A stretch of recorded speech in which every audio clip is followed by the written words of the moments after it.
Welcome back. It's the NW Sportscast. Today we are talking about the Seahawks and the Cardinals Week 18 showdown. This is a big game, divisional rivalry game. Seattle's won 3 straight against the Cardinals, and we need to win a 4th one if we want any shot of the playoffs. So, Drew, I want to hear, do you think we can win, and B, how do you think we can do it? I think we can win. I think we are going to win. And I think it all starts with, I said it all year long, I think it starts with Geno Smith and how this offense can play. Geno Smith, he played really well against this Cardinals team, earlier this year. He was 18 for 24. He had, I'm looking at my notes right now, 2 touchdowns and 113 passer rating. He played good against this Cardinals team. But Kyler Murray, he's been playing a lot better as of late. I think it's going to come down to how both quarterbacks play, as a lot of games do here in the NFL, and how the defenses can game plan to stop both of these guys. I think Kyler Murray is arguably harder to game plan for, but I think right now Geno Smith is the better quarterback. Yeah, I mean, this season, Geno Smith has been better. I think talent-wise, obviously, Kyler has a lot more talent and a lot more of a toolsy kind of player. Yeah. But, yeah, Geno Smith has been starting all season. He has been really good against the Cardinals. I mean, last season, he dominated this Cardinals team as well. So he has a track record of success against this team, and neither of these defenses have been playing well lately. Arizona, arguably, you could say this is the worst defense in the NFL. 31st in points allowed, 26th in yards per game allowed. But Seattle's right there with him at the bottom, 27th in yards per game allowed, and 24th in points per game. So neither of these defenses are very good. One thing, Drew, that interests me. The Cardinals' offense, sneaky good at running the football. They have the number 6 most best rushing yards in the NFL. And you saw what the Steelers did. The Steelers don't even have that great of a rushing attack. No, and they ran all over us. And they dominated us. So I'm really hoping that we don't let the Cardinals do that to us, because if the Cardinals can do what Najee Harris and Jalen Warren did, and the Cardinals do have a two-pronged attack, because it's James Conner and it's Kyler Murray, who is a dual-threat quarterback. If those guys can attack at the running game as well as the Steelers, we might be screwed. Yeah, I mean, this is a rushing defense for Seattle that ranks 30th. I mean, we cannot stop anything. 30th in the whole NFL.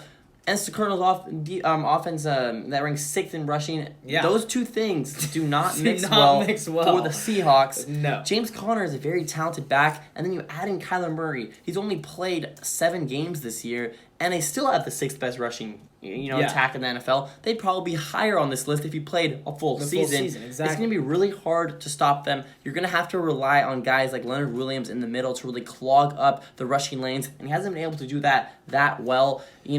Bobby Wagner's looked a step slow. James Conner's a fast back. I think he's going to be able to get on the outside against guys like him or Jordan Brooks. Our cornerbacks, not known for being super good tacklers outside of course, Devin Witherspoon, the best defensive player on the Seattle Seahawks. But I love the point you brought up. This is a very interesting thing to watch. On the other side of it, I think we have the more talented running back in Kenneth Walker. Obviously, this doesn't show it here. 29th, rushing yards per game for the Seahawks. But when you look at how the Arizona Cardinals defense plays against the run, it's even worse than the Seahawks. Yeah. And you wouldn't think that's possible. They rank dead last. dead last in rushing defense. Yeah. So you got to take advantage of that. You have to take advantage of that if you're Seattle. You got to get guys going like Kenneth Walker, right off the bat. Zach Charbonnet. They got to get this train rolling here and allow guys like Geno Smith, Tyler Lockett, DK Metcalf to work off the play action. And I think that's how you win this football game. Yeah, I mean, even last week, we saw Kenneth Walker had a pretty nice opening drive. He scored a touchdown, and then the rest of the game he kind of disappeared, and the announcers kept saying... But is that Walker's fault? The announcers kept saying, why aren't the Seahawks going back to the run game? I don't think it is Walker's fault. Why aren't the Seahawks going back to the run game? I think we have a really weird thing where we feel like we have to let Geno throw 75% of the time in the second half, which is not true. You can run the ball in the second half. I hope really Shane Waldron is listening to this. Shane Waldron, in the second half, you can still do a handoff.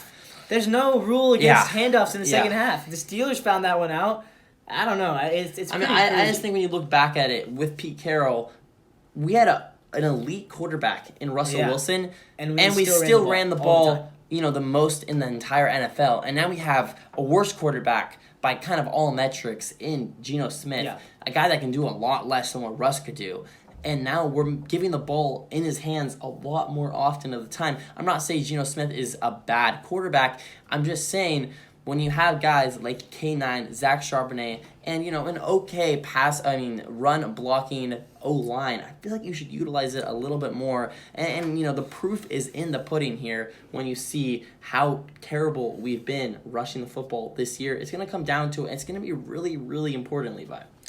Yeah, it is. Another thing you touched on the offensive line, and Abraham Lucas probably not going to play, according to Pete Carroll. And you've been such an adamant opponent of how important he is for this team. How important he is.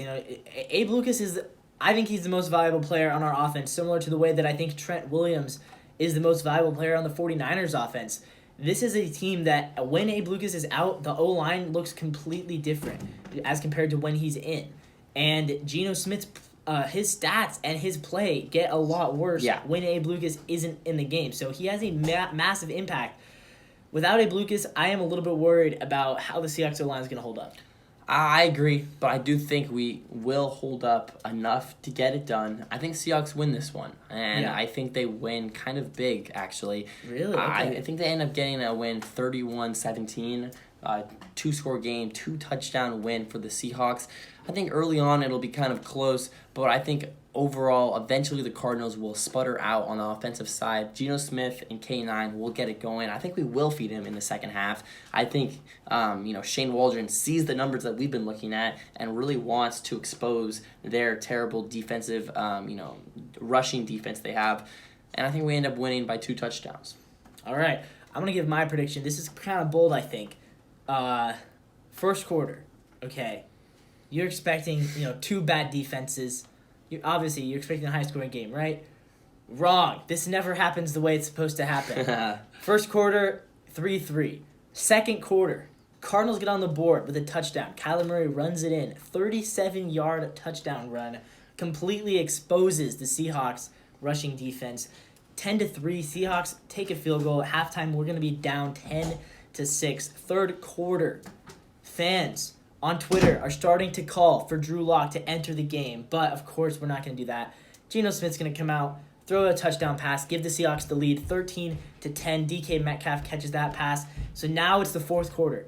Seattle's going to kick a field goal to make it 16-10. You think there's no way the Cardinals are going to score 6 points? There's no way the Cardinals are going to score 6 points. But what do, Drew? They're going to kick a field goal, and then Geno Smith is going to throw an interception. The Cardinals are going to tie this game. Specifically by. It's going to be 16-16, and we're going to go to overtime, and it's going to be very reminiscent. Arizona Cardinals. It's going to be very reminiscent of last year when in Week 18, an 8-8 Seahawks team was taken to overtime by the 5-11 Rams, Baker Mayfield.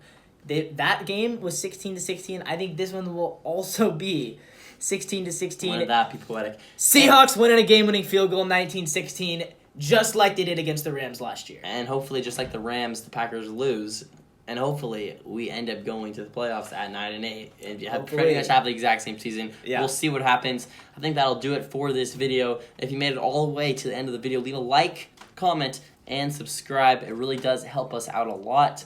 And as always, go Seahawks.